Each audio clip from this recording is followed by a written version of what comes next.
여러분 그동안 잘 지내셨습니까? 이동춘 교수입니다. 날씨가 여전히 좋지요. 가을이 유혹하는 이 좋은 날씨는 저희들을 어지럽게 만듭니다. 어지럽게. 나가고 싶은데 해야 할 것은 많고 해야 할 것은 많지만 나가고는 싶고 이 두 사이에서 갈등하는 요즘입니다. 어찌되었건 뭐 할 일은 다 하고 또 나가야 나갈 수는 있겠죠. 네, 여러분 고생스럽지만 또 우리가 해야 할 일을 해야겠습니다. 오늘 수업 시작하겠습니다. 오늘은 8주차 강의로 사실은 중간고사를 보는 날이지요. 중간고사를 보는 날인데 비대면 수업을 해야 되는 관계로 인해서 저희가 중간고사는 여러분이 매주 제출하시는 레포트로 대체를 하고 대신 그동안 강의를 들으시면서 여러분이 궁금했던 내용들을 질문하시고 그 질문에 답을 하는 형식으로 오늘 수업을 진행하겠다고 했습니다. 이제 여러분께서 보내주신 그 질문에 제가 답변을 할 텐데 어떤 질문에는 짧게 답변을 하고 어떤 질문에는 길게 답변을 할 것입니다. 중요해서 길게 답변하고 중요하지 않아서 혹은 덜 중요해서 짧게 대답하는 게 아닙니다. 모두 다 여러분의 질문이 중요하고 그리고 평하자면 굉장히 예리하셨고 그리고 저로서는 굉장히 기뻤습니다. 그렇지만 설명이 좀 더 필요하다 싶은 질문에 대해서는 좀 길게 설명을 드렸고요. 짧게 답변을 해도 되겠다라고 생각하는 부분은 짧게 답변을 했습니다. 중요도 때문이 아니라는 걸 다시 한번 강조해서 설명을 드리도록 하겠습니다. 혹은 좀 더 설명을 듣고 싶은데 라고 생각되어진다면 또 저한테 질문을 하시면 됩니다. 그리고 더 요청하시면 제가 이후에도 질문들을 계속 모아서 기말고사 기간에 오늘의 형식과 같은 질문에 답을 하도록 하겠습니다. 네, 무엇보다 여러분이 성심성의를 당해 질문을 해주신 것에 대해서 깊은 감사를 드립니다. 자, 답을 해보도록 하겠습니다. 하나하나. 네, 첫 번째 질문입니다. 북한의 지도자는 악일까요? 하나님께서 말씀하시는 악인이라면 제거의 대상인가요? 질문의 의도가 이렇게 보면 이런 것 같고 저렇게 보면 저런 것 같은데 중간쯤에서 보도록 하겠습니다. 저는 이 질문에 이렇게 질문을 하고 싶습니다. 악인이란 무엇일까요? 악인의 개념. 물론 악인의 의미는 분명합니다. 나쁜 짓을 하는 사람이란 뜻이죠. 특히 타인이나 공동체에 해악을 끼치는 사람이 악인입니다. 이것은 이미 사전적으로도 정리가 되어 있는 부분이고 그리고 오랜 전통 속에 악인에 대한 개념은 이렇게 기본적으로 설정이 되어 있습니다. 그런데 질문하신 것이 국제정치의 측면에서 질문하신 것이라면 우리는 고민할 수밖에 없다는 거죠. 국제적인 측면에서 국제정치의 측면에서 혹은 국제정치학의 측면에서 악인의 개념을 질문하신 거라면 사뭇 답변은 달라질 수밖에 없습니다. 과연 국제정치에서 악과 악인의 개념은 무엇인가를 고민할 수밖에 없기 때문이죠. 제3자의 입장에서는 악인데 자국민의 입장에서는 선인 경우가 비일비재하거든요. 아니, 우리는 우리의 지도자를 좋게 여기는데 너희는 왜 우리의 지도자를 나쁜 사람이라고 그래? 이유가 뭐야? 이런 경우가 비일비재하거든요. 네.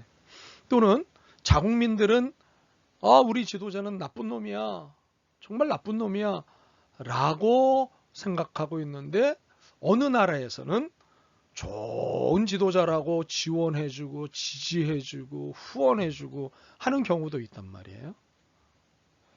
그래서 국제 정치 또는 국제 관계의 측면에서 악인이 무엇이며 악이 무엇이냐. 이것은 절대적인 것이 아니라 상대적이라는 것이죠. 상대적인 개념이라는 것이죠.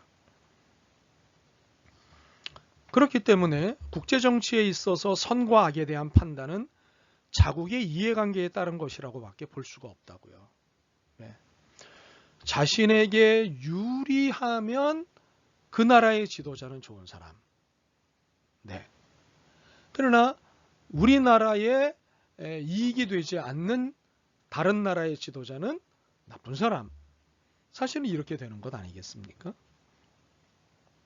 또한 국제사회에서 악행이라는 것이 누군가에게는 테러이지만 누군가에게는 자기방어이자 정당방위입니다.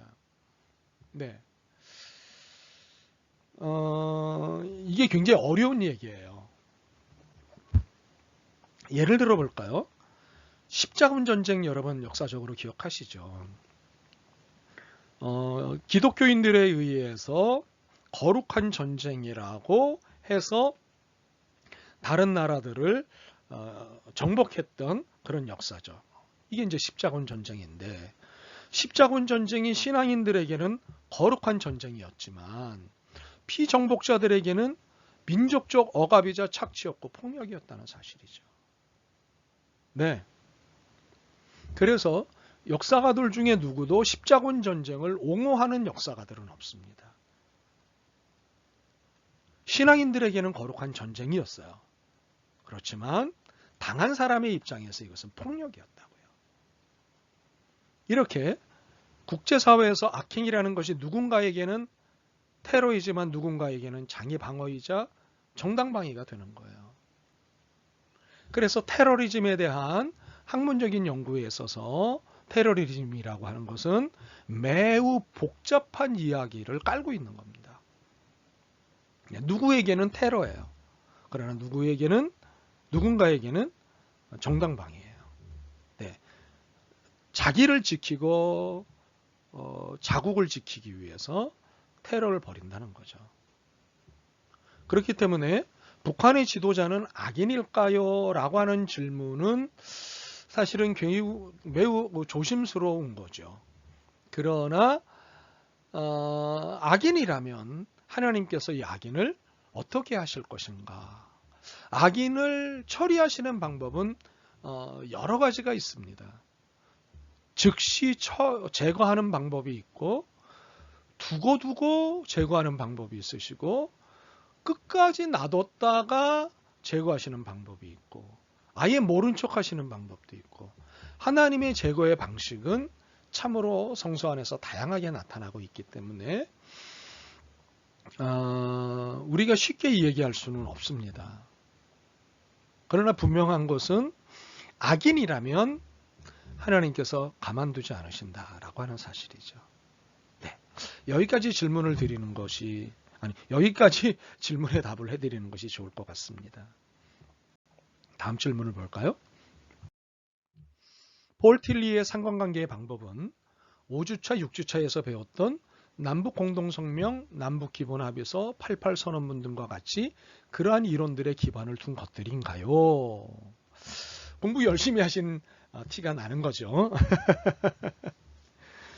이 남북공동성명, 7.4 남북공동성명, 그리고 남북기본합의서, 그리고 88선언문 등이 폴 틸리의 상관관계의 방법에 따른 것은 아니에요.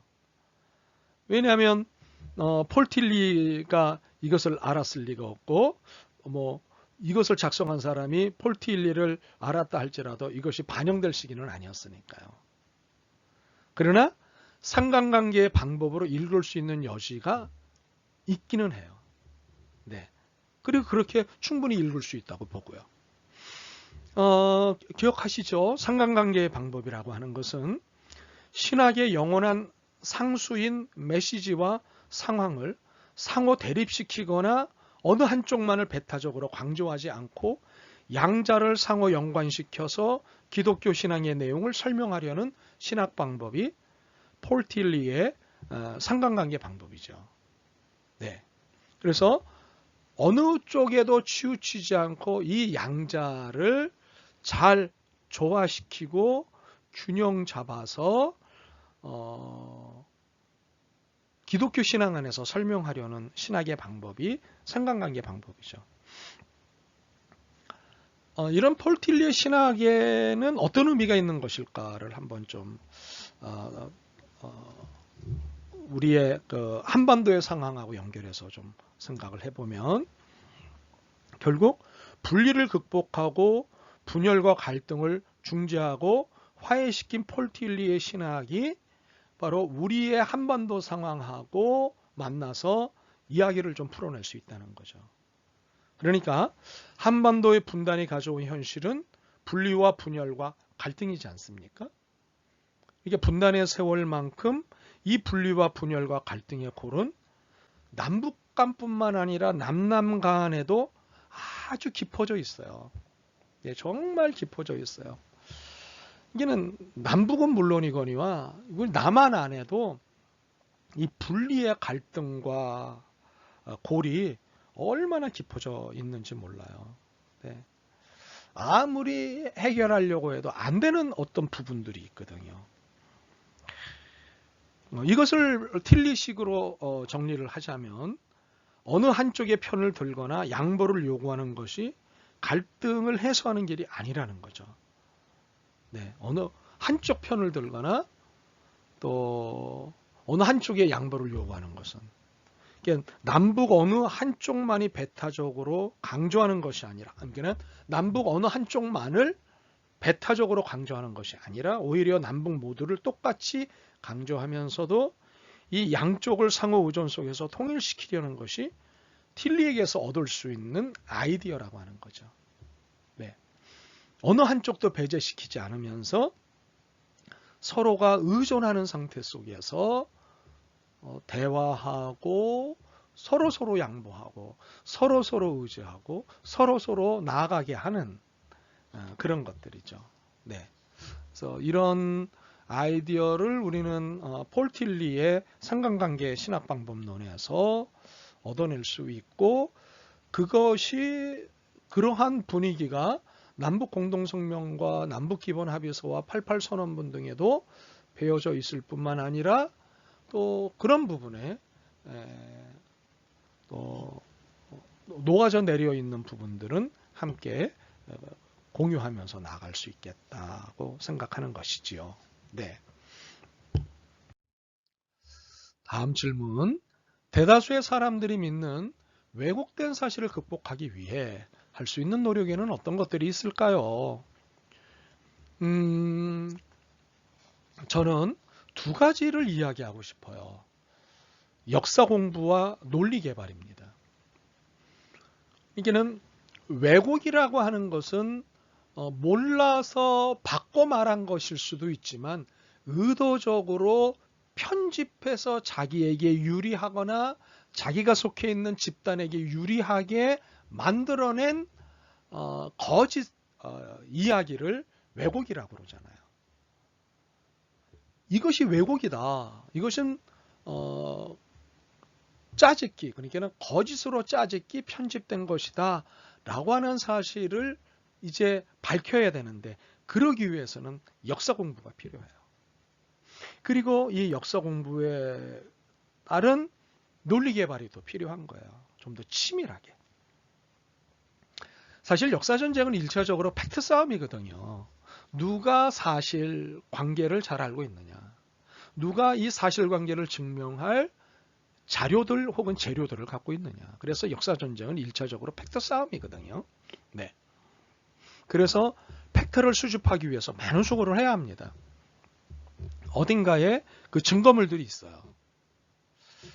그 팩트를 수집하기 위해서 많은 수고를 해야 합니다. 그리고 이 팩트의 진실을 위해서 정교한 조각 모으기를 해야 해요. 예. 그러니까는 조각조각 진실들이 흩어져 있다고요. 흩어져 있는 진실의 조각들을 모아와서 이것을 퍼즐처럼 맞춰가야 돼요. 그리고 퍼즐처럼 맞춘 것을 맞다라고 하는 논리 전개가 또 필요한 거죠. 그렇죠? 논리에 의해서 퍼즐을 맞추고 퍼즐처럼 되어져 있는 것을 이제 제대로 맞추고 난 다음엔 정교한 논리 전개가 필요한 거죠. 이런 노력들이 왜곡된 사실을 극복하기 위해서는 필요해요. 그래서 일단 왜곡된 것이 다양한 자료들을 가지고 왜곡을 만들어냈을 경우에 그것을 풀어내기 위해서 정말 골치 아픈 거죠. 그렇죠? 왜곡하는 사람들이 참으로 정교하게 왜곡하거든요. 네, 그럴듯하게 왜곡하거든요. 예. 중간에 숫자 하나, 토시 하나 바꿔가지고요. 그런 것들을 찾아내야 되는 거죠. 네. 그 다음 질문. 현재의 상황만을 바라보면 침울하지만 그동안 많은 발전이 있었음을 알 수 있었습니다. 통일 전문가로서 가지고 계신 비전과 확신이 있으신가요? 전문가로서 통일에 대한 통찰력을 듣고 싶습니다. 아이고 무지막지한 질문입니다. 감당하기 어려운 질문인데 그래도 해야겠죠. 그렇죠? 네. 비전과 확신 분명히 있습니다. 있기 때문에 이 길을 계속 걸어가고 있는 것이고 또 전문가로서 연구를 끊임없이 하고 있는 거죠.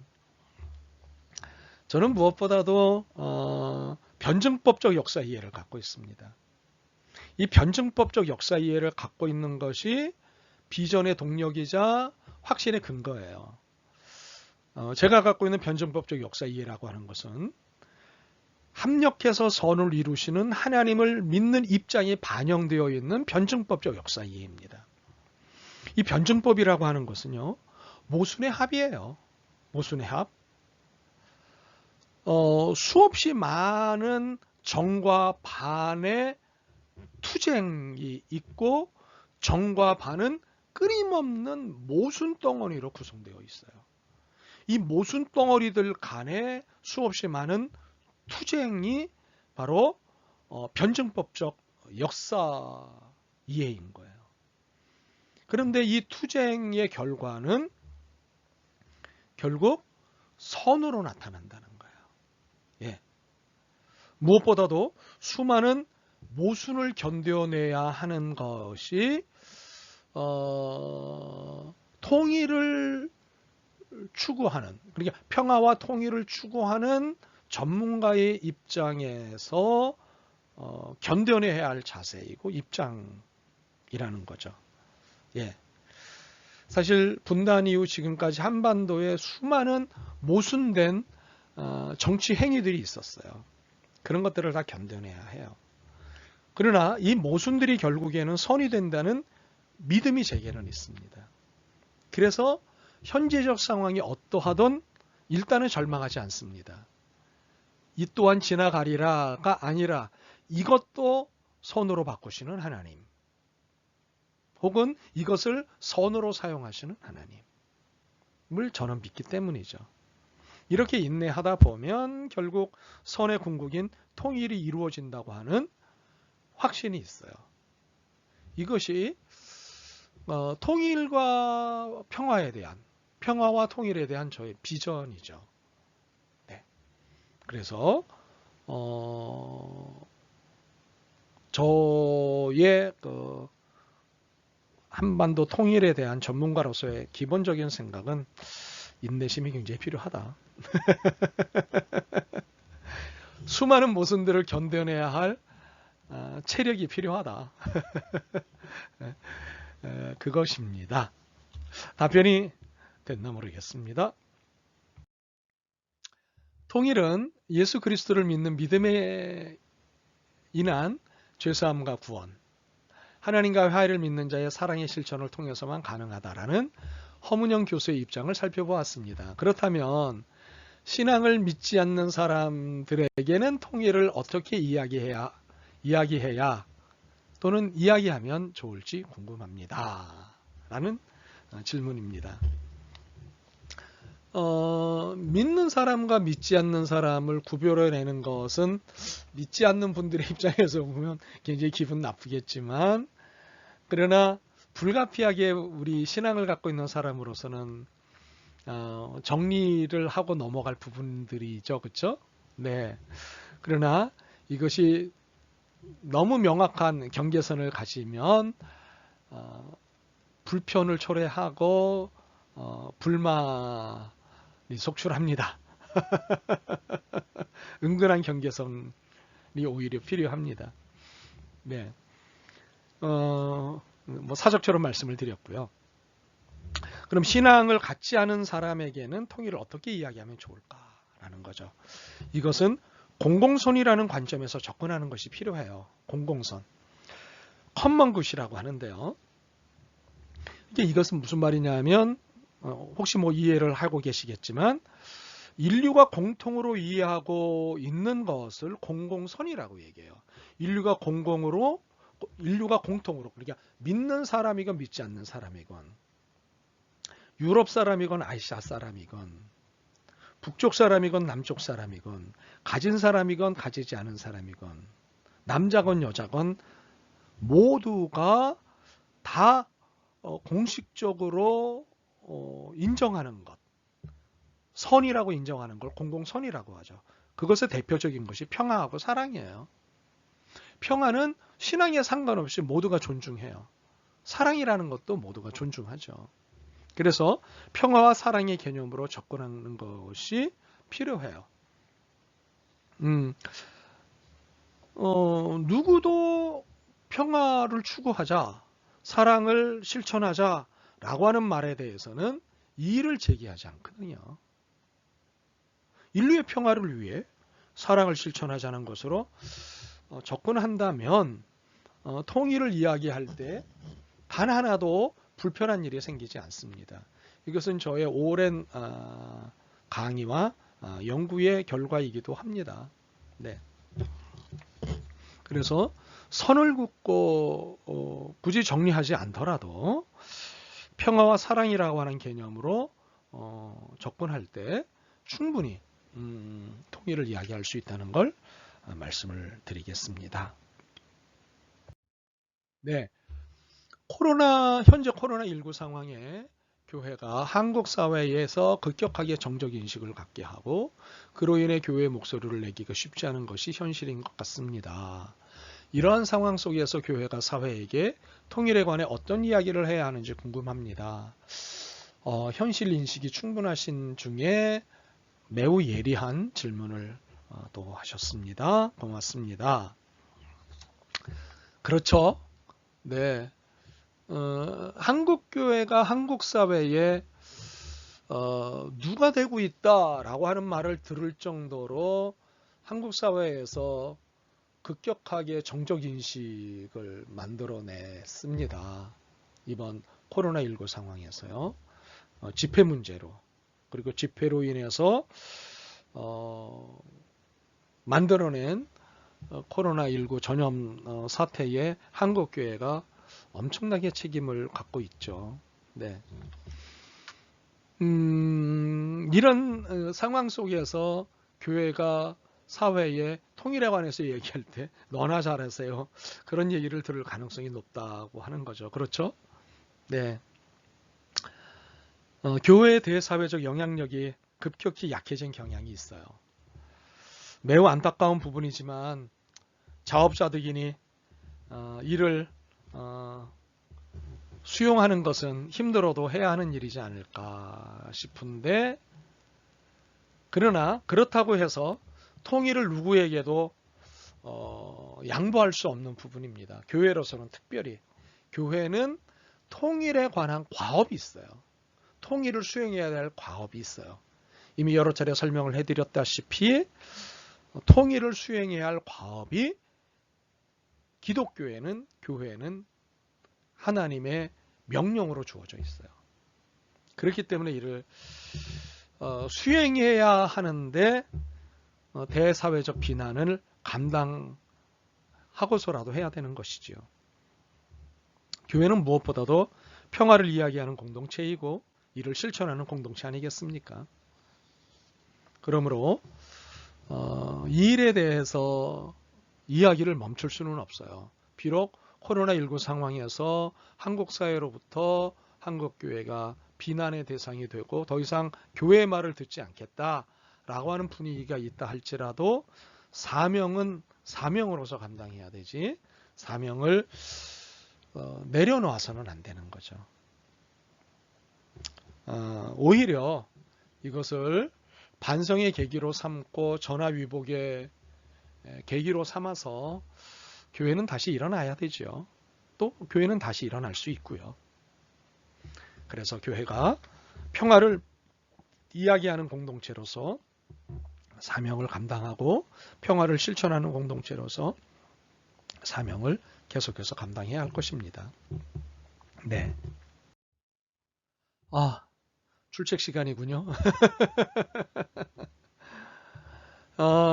이 수업, 그러니까 오늘 수업에서 다루는 질문은 모두 몇 개인가요?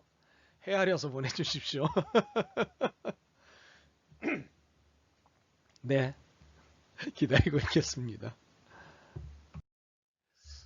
예전부터 통일특강과 북한의 체제 전환과 정의 수업을 들은 저로서는 교수님의 수업을 들으면서 궁금했던 건 과연 우리나라가 통일이 될 수 있을까? 라는 의문입니다. 통일이 될 수 있을까요? 저도 이 질문이 늘 궁금하답니다. 그래서 되묻는 질문을 해본답니다. 왜 통일이 될 수 없다고 하는 것일까? 당하셨다고요? 아니, 왜 통일이 될 수 없다고 하는 것이지요? 통일이 될 수 없다는 것이 설득된다면 과연 통일이 될 수 있을까에 대한 충분한 반론을 제기할 수 있을 것 같기 때문입니다. 그래서 저는 통일이 왜 될 수 없다고 하는 것인지에 대한 의문이 있습니다. 왜냐하면 저는 그리스도인으로서 오히려 왜 통일이 되어야만 하는가에 관심이 있기 때문이에요.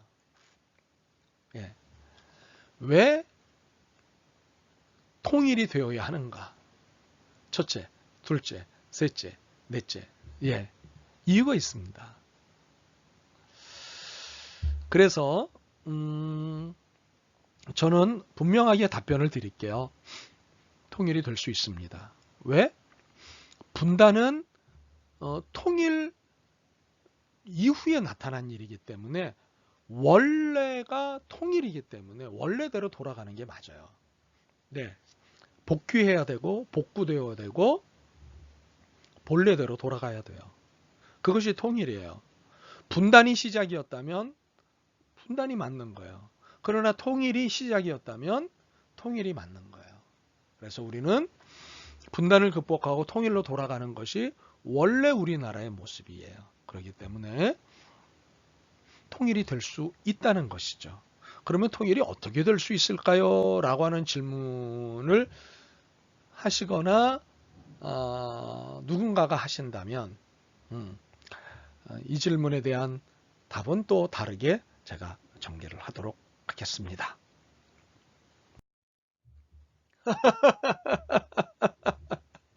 죄송합니다. 너무 웃어서. 너무 재밌는 아이디어고 그리고 재밌는 질문이라서 그랬습니다. 통일이 이루어지기까지 시간이 얼마나 걸릴지 궁금합니다.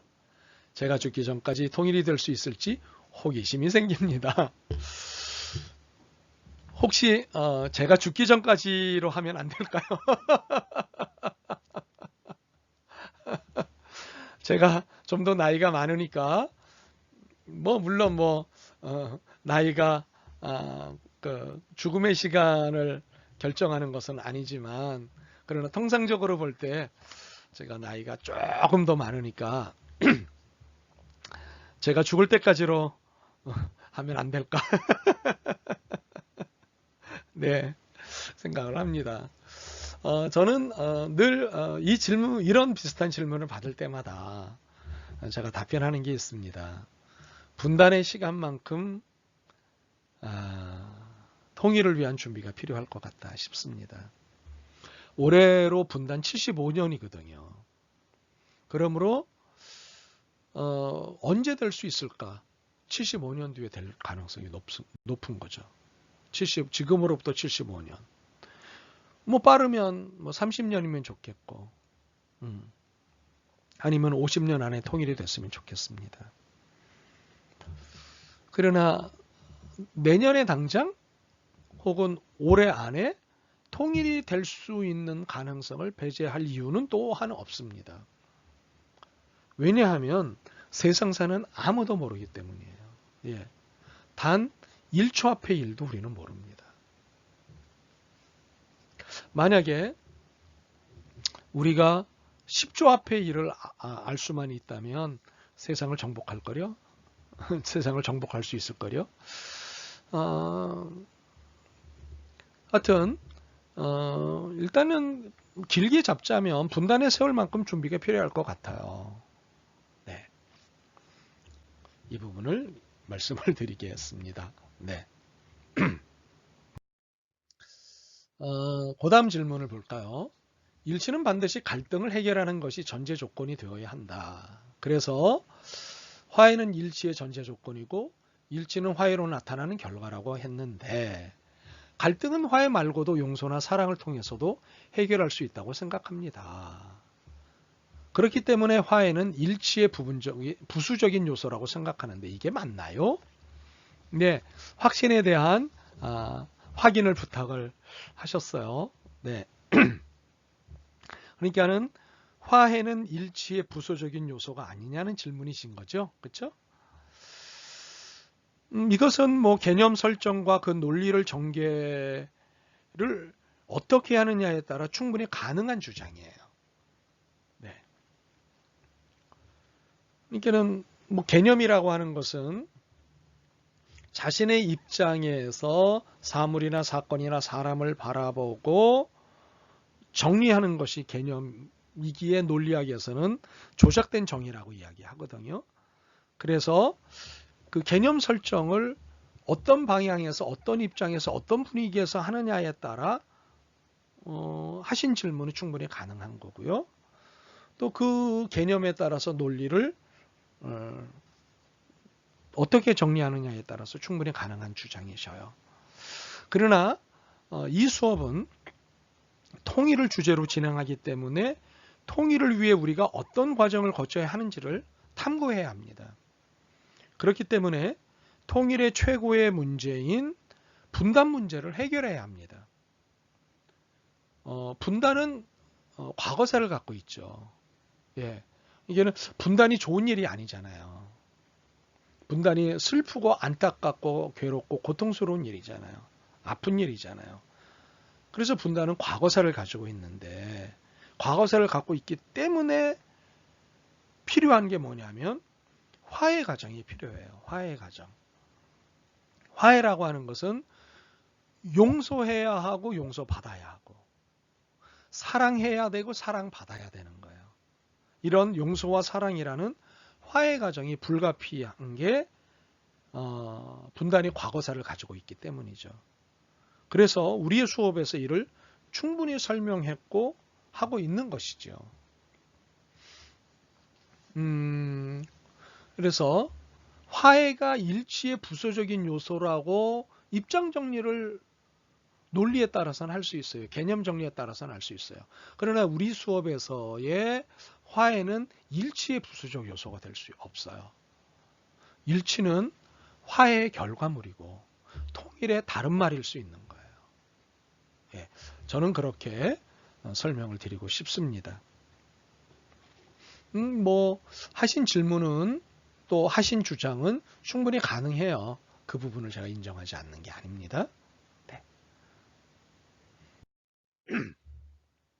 6주차 수업에서 역대 정부의 통일 정책과 방안을 들었지만 현재 문재인 정부의 통일 정책과 방안에 대해서도 궁금합니다.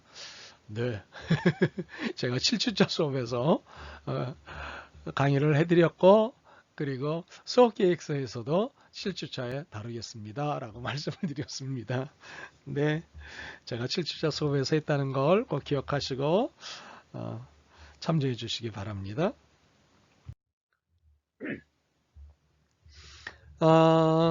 이렇게 중요한 통일 문제 더 공부하기 위해 참고할 만한 자료가 있을까요? 수업만 잘 듣고 소화하는 것만으로도 일단 만족해야 할까요? 강의자인 저로서는 너무나 고마운 질문입니다. 이렇게 중요한 통일 문제 더 공부하기 위해 참고할 만한 자료가 있을까요? 너무 고맙습니다. 자료는 사방에 많이 있어요. 제가 쓴 책도 있고요. 네, 제가 쓴 책이 네, 뭐 수업 계획서에 설명을 드렸으니까 여러분들께서 참고하시면 좋겠고요. 이동춘 뭐 이렇게 치면 통일에 관한 책이 한 권쯤 나옵니다. 네, 또 논문도 뭐 또 나옵니다. 그런 것들을 참고해 주시면 좋겠고요. 수업만 잘 듣고 소화하는 것만으로도 일단 만족해야 할까요? 네, 수업을 잘 듣고 소화만 잘 하신다면 많은 도움을 받으실 수 있을 것 같습니다. 제가 이번 학기에도 2과목이 개설이 되어 있고 지난 학기에도 2과목 수업을 했고 그리고 뒤지난 학기에도 3과목 수업을 하지 않았습니까? 지난 수업부터는 제가 유튜브에 이미 강의가 다 공개되어 있으니까 공개되어 있는 유튜브 강좌를 다 잘 들어만 주신다 하더라도 꽤 많은 것들을 꽤 충분 학부생 정도로서는 충분히 지식을 얻으실 수 있을 것이라 그렇게 생각이 듭니다. 네. 주변 사람들, 친구, 동생, 어린이들 등에게 통일 문제와 통일 리더십에 대해 간단하면서도 중요한 것을 알려주고 싶다는 생각이 들었습니다. 배운 것들 중에 가장 핵심되는 것은 무엇일까요? 이 질문 또한 너무 고맙습니다. 무엇보다도 가장 핵심적인 것은 뭐냐면요. 통일은 북한을 통일시키는 것이 아니라 남북한이 함께 통일의 대상이라는 점을 설명해 주셔야 합니다. 이게 굉장히 중요해요. 강연을 다녀보거나 대화를 해보면 북한을 통일시켜야 한다는 입장이 굉장히 강해요. 아니에요. 북한만 통일시키는 것이 아니라 남한도 통일돼야 되는 거거든요. 이게 남북한 공이 통일의 대상이라는 점을 꼭 설명해 주셔야 됩니다. 그래야 흡수 통일이나 힘에 의한 통일을 생각하지 않고 평화 통일을 생각할 거예요. 통일은 평화롭게 하는 것이 좋습니까? 폭력적으로 하는 것이 좋습니까? 그러면 헷갈려요. 그런데 주님께서는 무엇을 우리에게 이야기하십니까? 그럼 평화 통일 얘기를 해요.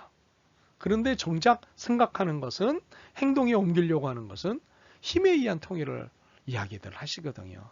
그것은 아닙니다. 그래서 그리스도인의 통일 사명을 알려주셔야 하는데요. 통일은 하나님의 뜻이라는 것을 알려주셔야 되고 하나님의 방법, 그리스도 예수의 방법은 평화 통일이다 라고 하는 것을 알려주셔야 합니다. 네, 이것은 우리의 수업에서 계속해서 강조하고 또 강조하고 있는 내용이죠. 그것을 잊지 않아 주셨으면 좋겠습니다. 만약 오늘 당장 통일이 이루어진다면 가장 먼저 필요한 자원은 어떤 것이 있을까요? 역시 사회복지 전공자시군요. 가장 먼저 필요한 자원이라 아마 소통 시스템일 것입니다. 완벽한 준비를 했다고 하더라도 소통의 중요성은 언제든지 어떤 상황에서든지 절대적으로 중요합니다. 질문하신 것으로 보면 당장 통일이니까 갑작스러운 통일이잖아요. 이것은 준비가 덜 되거나 안 된 통일일 가능성이 높은 거죠. 오늘 당장. 예. 사실 아직 준비가 덜 됐잖아요, 우리가 서로. 그러므로 서로의 입장을 조율하고 정리하고 타협을 볼 소통 시스템이 가장 먼저 필요합니다. 조율해야 돼요. 정치 제도는 어떻게 할 것인가? 경제 제도는 어떻게 할 것인가? 사회 제도는 어떻게 할 것인가? 예? 조율하고 정리하고 또 어떤 거는 타협을 봐야 돼요. 그러니까 오늘 당장 통일이 된다면 자본주의로 갈 것이냐, 사회주의로 갈 것이냐, 자본주의와 사회주의 중간으로 갈 것이냐, 자본주의 7, 사회주의 3, 사회주의 7, 자본주의 3 어떻게 갈 것이냐. 예컨대 그런 것들이에요. 이런 것들을 타협해야 돼요. 혹시 오늘날 당장 통일을 북한이 망해서 통일이 되는 것으로 본다면 또 이건 상황이 달라지는 거겠죠. 그러나 어떤 통일이냐, 어떻게 된 통일이냐에 따라서 필요한 자원은 얼마든지 달라질 수 있는데 그럼에도 불구하고 가장 필요하고 절대적으로 필요한 것은 소통 시스템이에요. 예, 소통, 커뮤니케이션. 네, 의사소통이라는 말이죠. 이 의사소통에 관한 하버마스를 빼놓을 수 없죠. 나중에 기회가 되면 하버마스 이야기를 좀 해드리겠습니다. 네, 그래서 다시 한번 강조하지만 가장 먼저 필요한 자원은 소통 시스템이라고 하는 걸 말씀을 드리겠습니다. 먹는 거, 자는 거, 경제가 돌아가게 하는 것도 중요하지만 소통 시스템이 무엇보다도 중요하다고 강조드리고 싶습니다. 평화통일을 위해 할 수 있는 복지 프로그램이 있나요? 사실은 굉장히 그 수준 높은 질문이자 그래서 굉장히 답변이 어려운 질문일 수 있는데요.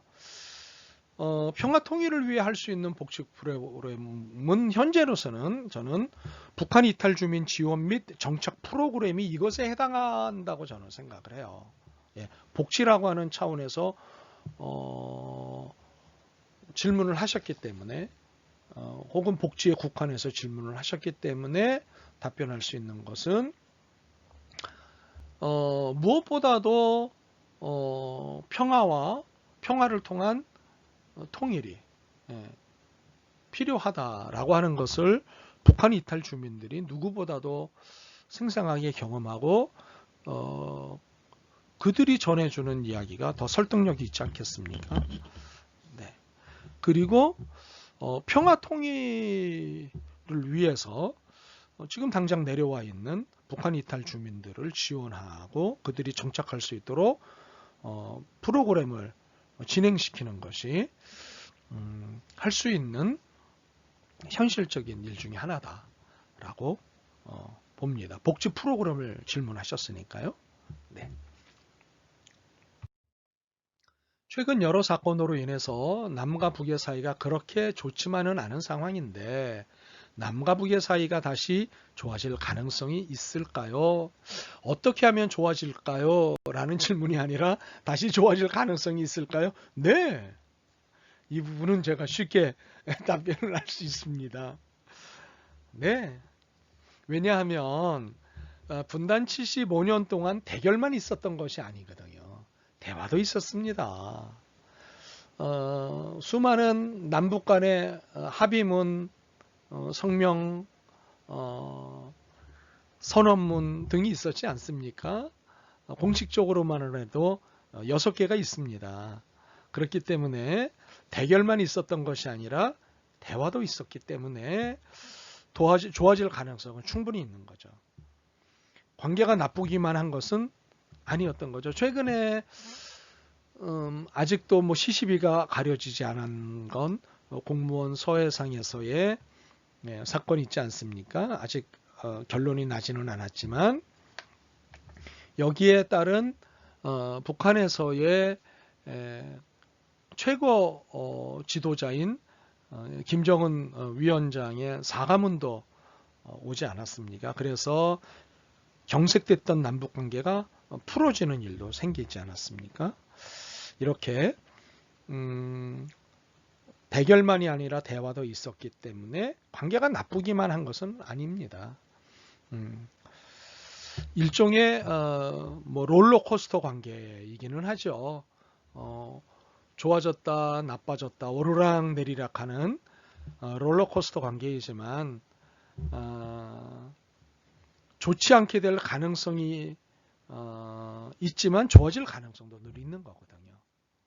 좋았다가 좋지 않았다가 냉탕과 온탕을 왔다 갔다 하는 그런 관계가 남과 북의 관계이죠. 그러나 그런 관계의 오르락 내리락함을 통해서 애증이 쌓여서 좋아지는 것으로 저는 이해를 하고 싶습니다. 네. 통일이 되고 난 후에 남과 북의 차이를 줄여갈 수 있는 방법에는 무엇이 있을까요? 우선은 경제적인 면의 차이를 줄여가야 하죠. 지금으로서는 북한의 경제와 남한의 경제가 굉장히 많은 차이가 나 있지 않습니까? 그래서 남과 북의 차이를 줄여갈 수 있는 방법은 경제적인 면에서 그 방법을 찾아야 되고요. 네. 그 다음에 뭐 사상적인 거, 정치적인 거, 사회적인 거, 네, 문화적인 것들 각각 줄여가야겠죠, 그렇죠? 예. 물론 뭐 경제적인 차이 못지않게 정치적인 차이와 사회적인 차이도 참 그 차이가 만만치 않습니다. 네. 언어도 그렇고 어법도 그렇고 문장도 그렇고 역사 이해도 그렇고 참으로 분단의 75년 동안 이 격차가 굉장히 많이 벌어졌기 때문에 벌어진 격차를 줄여갈 수 있는 방법은 그 해법이 사실은 쉽지 않지만 일단 통일이 되고 나면 많은 부분을 쉽게 또 찾아낼 수 있다고 하는 희망은 또 있습니다. 그런 기대는 저버릴 이유가 없습니다. 네.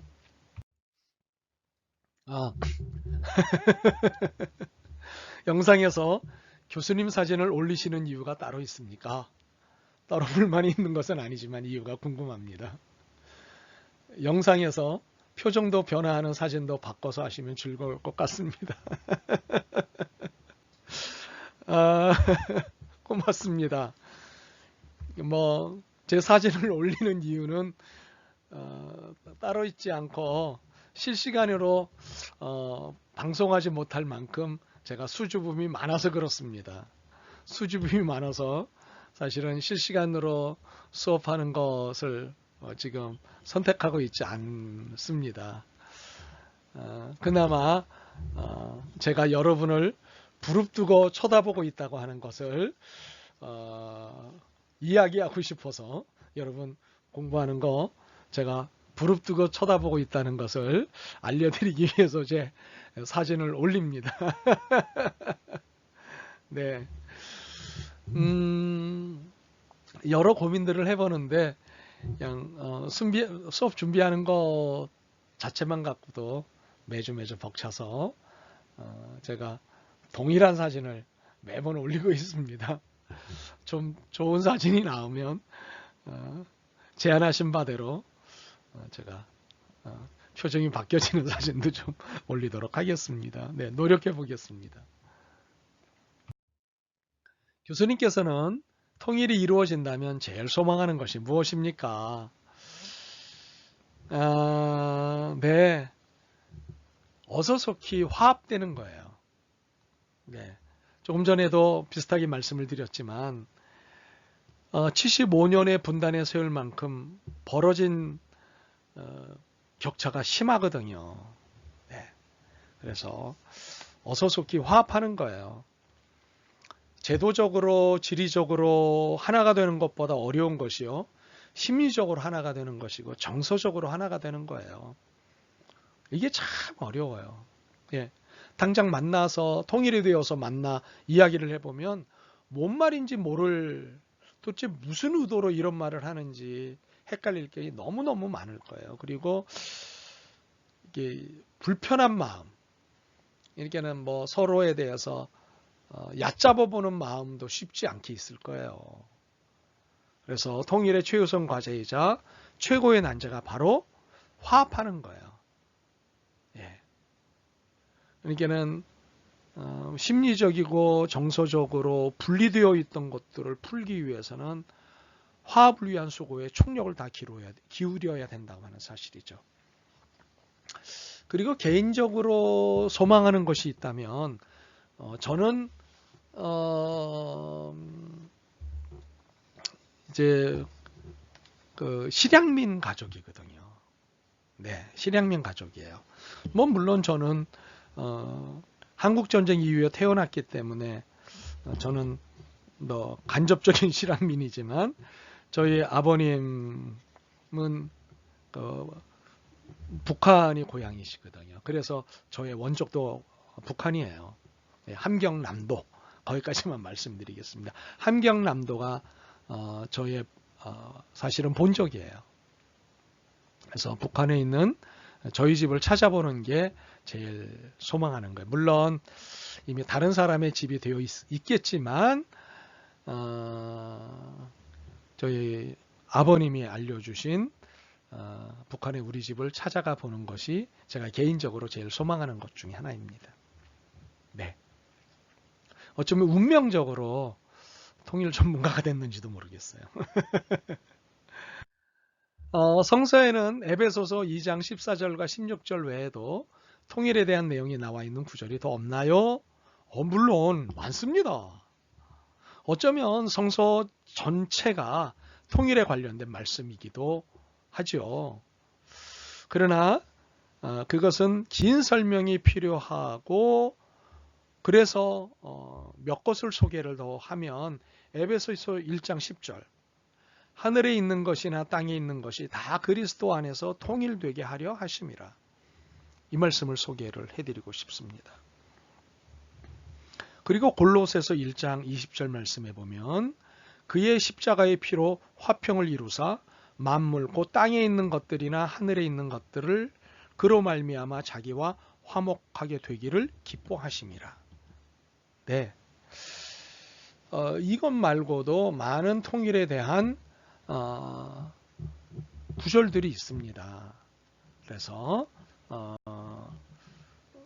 성서가 말씀하시는 바에 따르면 통일은 하나님의 뜻이 되는 거예요. 네, 그것을 말씀을 다시 한번 강조드리고 싶습니다. 전쟁으로 인한 통일은 하나님의 뜻이 아닌가요? 전쟁으로 통일된 역사들이 있기 때문에 질문하신 거예요. 그렇죠? 사실 질문하신 구약에서 전쟁의 하나님을 많이 드러내고 있는데 참 어려운 부분이에요. 설명하기 어려운 부분이에요. 구약 성경에 보면 전쟁의 하나님을 적극적으로 소개하고 있습니다. 그래서 전쟁을 하나님의 뜻이고 하나님 나라를 확장해가는 수단이라고 많은 분들이 이해하시고 그렇게 소개를 하고 있어요. 그런데 과연 이것이 일반적인 것일까 싶어요. 저는 단호하게 말씀을 드리겠습니다. 아닙니다. 이것은 일반적인 것이 아니라 이스라엘이라고 하는 특수한 상황 가운데서 그것도 구약의 이스라엘의 확장이라고 하는 역사에 국한된 하나님의 역사였을 뿐이다 라고 말씀을 드리겠습니다. 그러므로 일반적인 적용이 아니라 특수한 적용이었던 것이죠. 예를 들면 중세사회에 있어서 십자군 전쟁 과연 하나님의 뜻이었을까요? 십자군 전쟁 역사 시간에 배우셨을 거예요. 중세사 시간에. 십자군 전쟁은 어떤 역사가도 좋게 평가하지 않고 그것은 심지어 교회사에서도 좋게 판단하지 않습니다. 과연 폭력에 의한 전쟁 중에 하나였던 십자군 전쟁 하나님의 뜻이었을까요?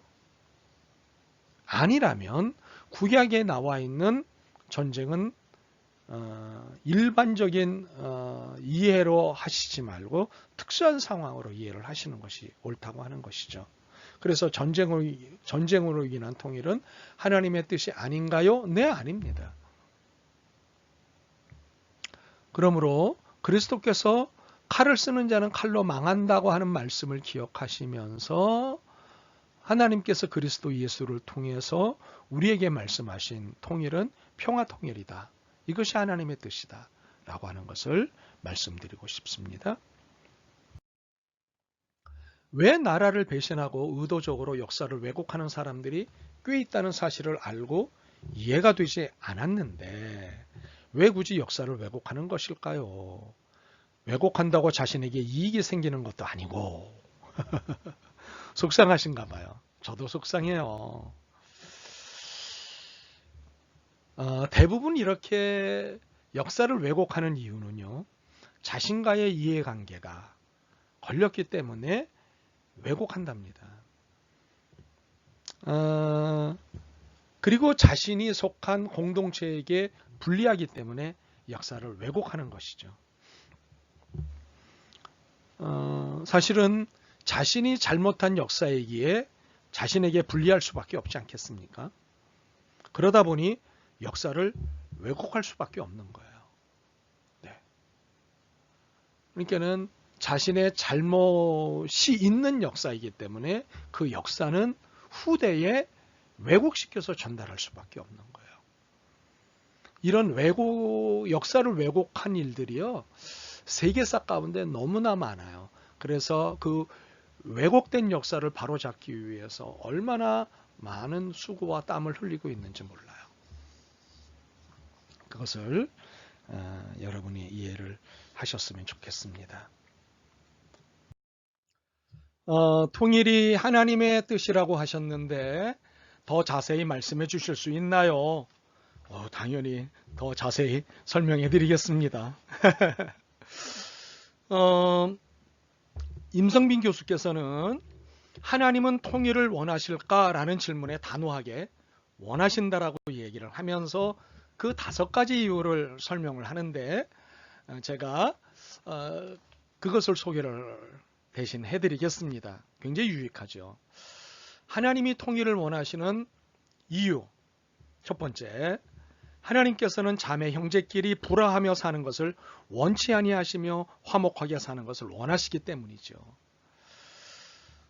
우리가 마태복음 5장 23절과 24절 말씀을 보면 예수님께서 예물을 제단에 드리다가 죄 지은 것이, 즉 형제와 화목하지 못한 것이 생각이 나면 가서 형제와 화목하고 난 다음에 와서 다시 예물을 드려라, 그렇게 말씀을 하셨거든요.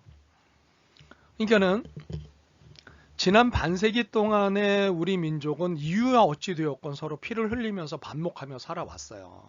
반세기 넘는 시간, 75년 세월 속에. 이것은 서로 사랑하라는 계명의 정면 도전이거든요. 이제 우리는 더 이상 이렇게 반목하고 미워하고 살아서는 안 되고 화해해야 돼요. 우리가 서로 용서함의 바탕을 두고 화해하여 사는 것이 하나님을 하나님 되게 하는 것이고 하나님을 우리 아버지로 모신 사람들의 형제예요, 그게. 네. 두 번째로는요, 하나님이 통일을 원하시는 두 번째 이유는 분단이라는 지리적 정신적 허리 잘림은 이산 가족을 포함한 많은 사람들로부터 서로 사랑할 수 있는 기회를 앗아가고 있기 때문이라는 것이죠. 이게는 서로 사랑할 수 있는 공간적 시간적 기회를 강탈하고 있다고 하는 점에서 분단은 하나님의 계명과는 어긋난다고 하는 거예요. 하나님은 우리가 서로 마음껏 사랑하고 살 수 있는 공간과 시간의 통일을 원하시는 거죠. 세 번째로 하나님께서 통일을 원하시는 이유, 통일이 하나님의 뜻인 이유는 분단 상황은 남과 북 양편에 모두 정치 경제적 부정의와 그로 인한 사회문화적 왜곡 현상을 유발하고 있기 때문이라는 것이죠. 그러니까 하나님의 형상대로 지어진 인간으로서의 존엄성, 즉 인권이 인정받지 못하는 상황이 분단이라는 특수한 상황을 빌미로 정당화되고 있어요. 이것은 북한에만 그런 게 아니에요. 남한도 마찬가지예요. 남한에만 있는 것이 아니라 북한에도 있는 거잖아요. 예. 우리가 분단이라고 하는 것을 빌미로 인해서 남한에도 인권 탄압이 굉장히 많이 있었습니다. 북한도 마찬가지고요. 네.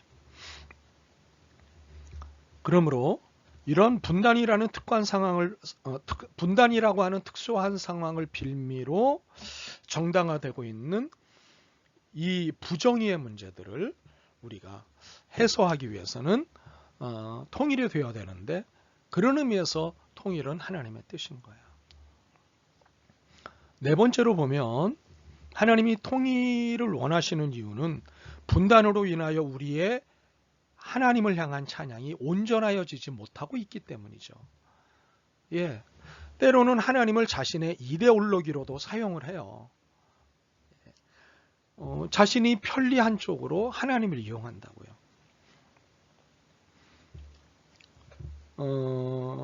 때로는 하나님께 드리는 예배마저도 정치적으로 억압받기도 하고 또 정치적으로 이용되기도 해요. 하나님은요, 우리로부터 온전한 예배를 받기를 원하셔요.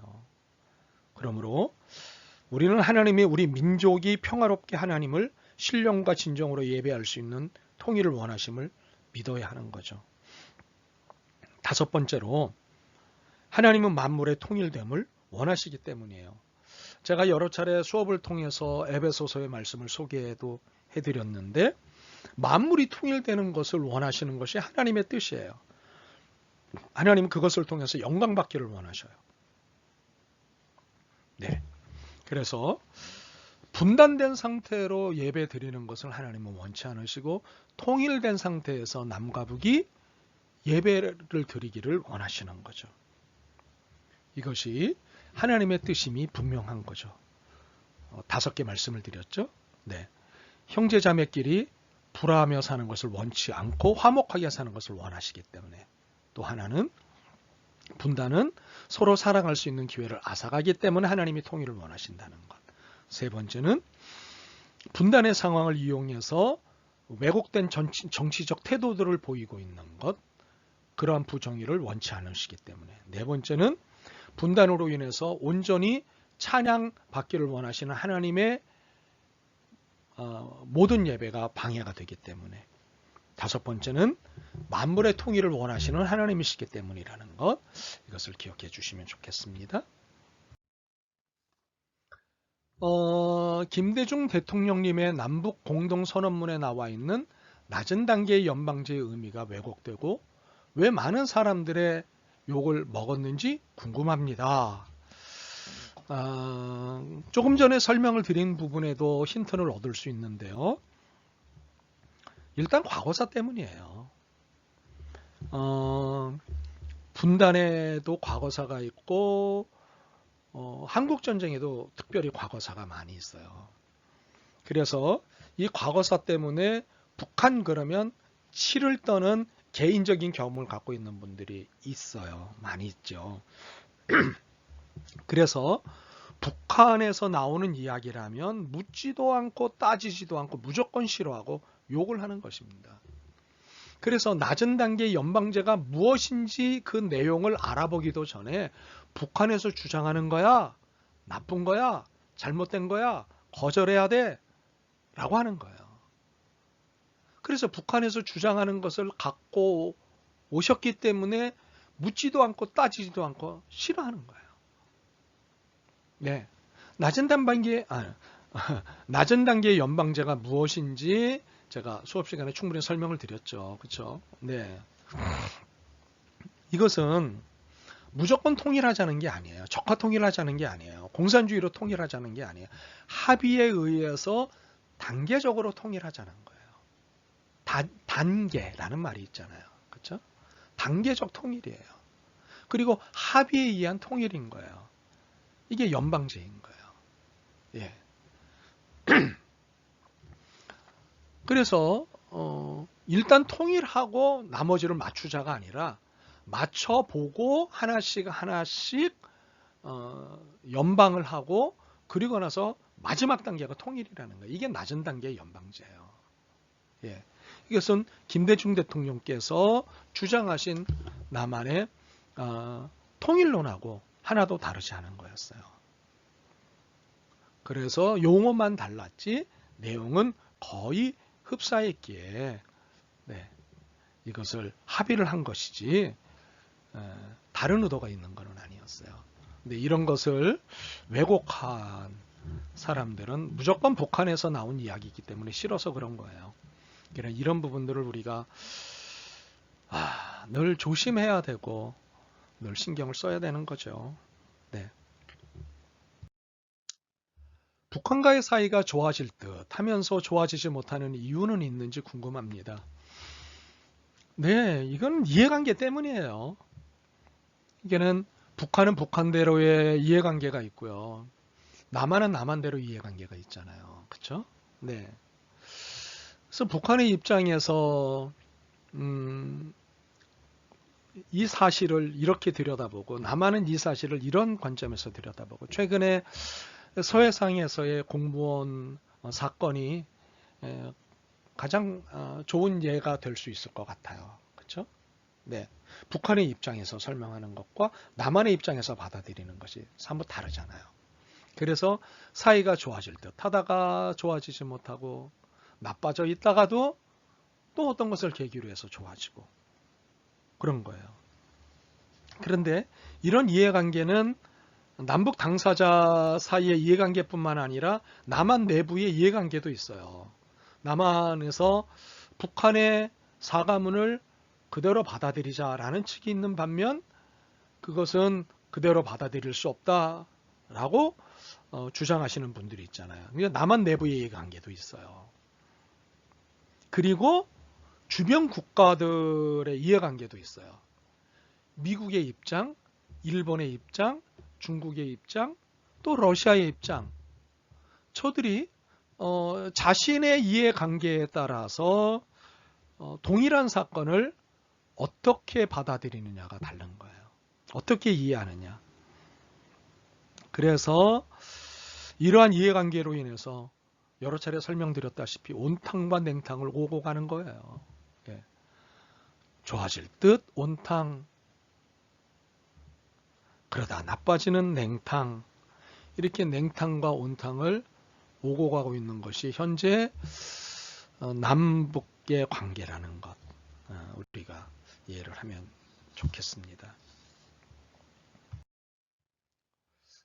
우리가 화해와 용서로 통일을 추구하지만 북한의 도발과 공격은 여전히 계속되는 상황에서 끝까지 화해와 용서를 추구해도 평화 통일이 실현될 가능성이 있나요?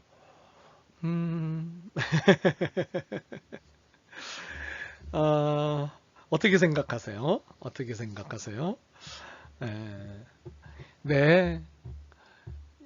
끝까지 화해와 용서를 추구해야 돼요. 이건 당근이에요. 왜 당근일까요? 우리가 성서적 화해와 용서를 이야기하는 한 화해와 용서를 중단해서는 안 되기 때문이에요. 조금 전에도 설명을 해드렸지만 우리는 기독교적 관점에서 이 통일 문제를 바라보고 있거든요. 네. 그래서 화해와 용서를 통해서 평화 통일이 실현된 가능성을 우리는 믿어야 되고 그것만이 답이다라고 이야기를 해야 돼요.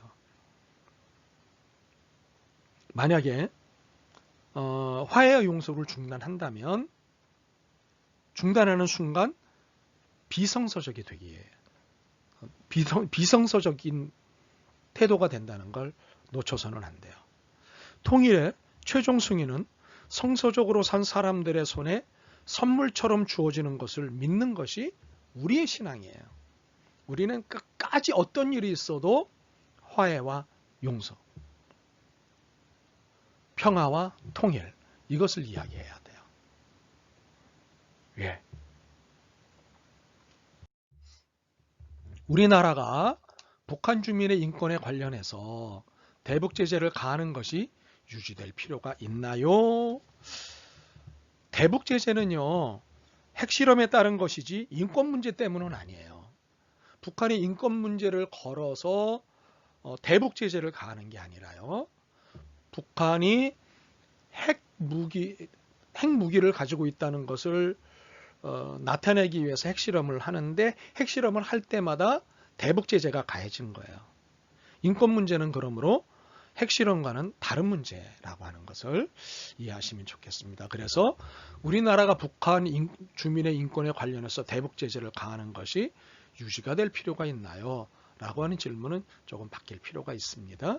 그래서 북한 주민의 인권 문제에 대해서도 또 하나의 커다란 주제이자 논쟁이 진행되어지고 있는 부분이기 때문에 이것은 또 다른 문제로 접근해 보면 좋겠고, 저는 대북 제재라고 하는 질문을 하셨기 때문에 거기에 초점을 맞춰서 답변을 드렸음을 이해하시기를 바랍니다. 네. 평화가 희년을 실천할 수 있게 하는데, 여기서 평화는 통일을 실현할 수 있게 하므로 통일과 희년은 같은 의미로 바라봐야 하는 건가요? 뭐 예리한 질문이셔요. 충분히 가능한 이야기예요. 희년이라고 하는 말은 해방의 해라는 의미를 가지고 있어요. 그래서 해방의 해라고 하는 의미를 가지고 있는 희년이기 때문에 통일이 모든 분단 상황으로부터의 해방이라고 정의할 수 있다면 충분히 가능한 이야기가 되는 거예요. 이게 통일은 해방이잖아요. 분단의 상황으로부터의 해방이에요. 그러니까 모든 분단의 상황으로부터의 해방이 통일이라고 하는 개념에 들어가 있다면 해방의 해라는 의미를 가지고 있는 희년과 같은 의미로 바라볼 수 있다는 거예요. 매우 예리한 질문을 하셨어요. 네. 그리고 좋은 질문이에요. 통일과 희년은 같은 의미로 바라볼 수 있는 거예요. 그래서 88선언에서도 통일을 희년의 개념과 묶어서 설명을 했어요. 그래서 이제 우리가 희년의 차원에서 통일 문제를 거론하고 통일을 향해서 나아가야겠다라는 얘기를 한 것이죠. 88선언 기억하시죠? 네. 칼 바르트와 폴 틸리는 모두 어느 한쪽의 편을 드는 것이 아닌 경계선, 자신의 길을 가야 한다고 하였는데, 그 말은 예를 들면 좌우 정치적 입장들을 통합시켜서 봐야 한다는 뜻인가요? 아니면 좌우 입장을 배제하고 스스로 새로운 길을 개척해 나가야 한다는 뜻인가요? 네, 칼 바르트와 폴 틸리를 통해서 통일에 관한 신학적 입장을 수업을 해드렸는데 사실은 굉장히 어려운 파트였어요. 네, 이것을 잘 이해하시고 질문을 해주셨네요.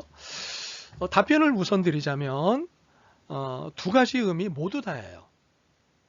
그런데 좌우 정치적 입장들을 통합시키자는 의미이지 좌우 입장 중에 어느 입장을 배제하는 것도 두 개의 입장을 다 배제하는 것도 아니에요.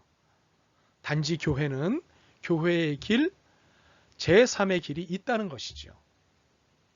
네. 사실 뭐 설명을 이미 충분히 드렸기는 합니다만 다시 한 번 더 설명을 드리면, 교회는 좌우라고 하는 양대 세력의 대립 속에 끼어들 필요가 없는 거예요. 바르트의 경우 이 대립을 그리스도인들에겐 아무런 상관이 없는 것이고 필수 불가결한 것도 아니며 진정한 것도 아니라고 보았죠. 네.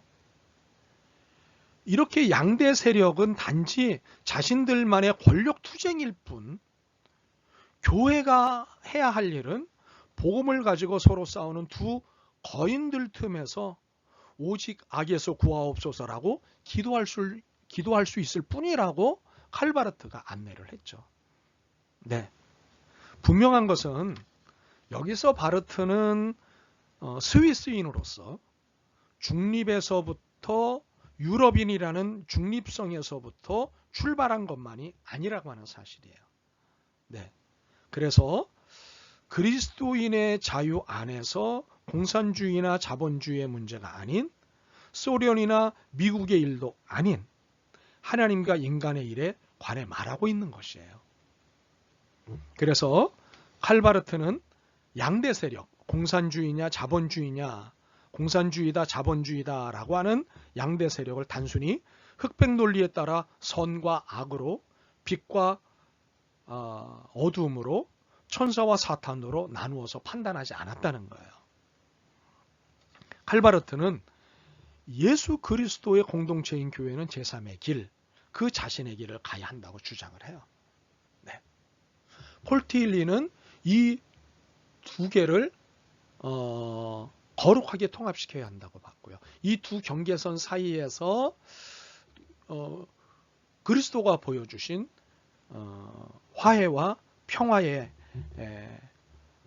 역할을 해야 된다라고 주장을 한 거죠. 네. 수업을 잘 들으시고 좋은 질문을 해주셔서 고맙습니다. 출석 체크 시간이군요. 자, 자신의 질문에 교수가 열심히 대답을 해드렸습니다. 자신의 질문에 대한 교수의 답변에 만족하셨는지요? 만족하셨다면 만족하셨다고, 만족 못하셨다면 만족 못하셨다고 대답을 해주시면 되겠습니다. 저의 대답에 부족하거나 더 궁금한 것이 생기셨으면 추가 질문해 주시기 바랍니다. 네, 정직하게 얘기해 주세요. 네, 솔직하게 대답하겠습니다.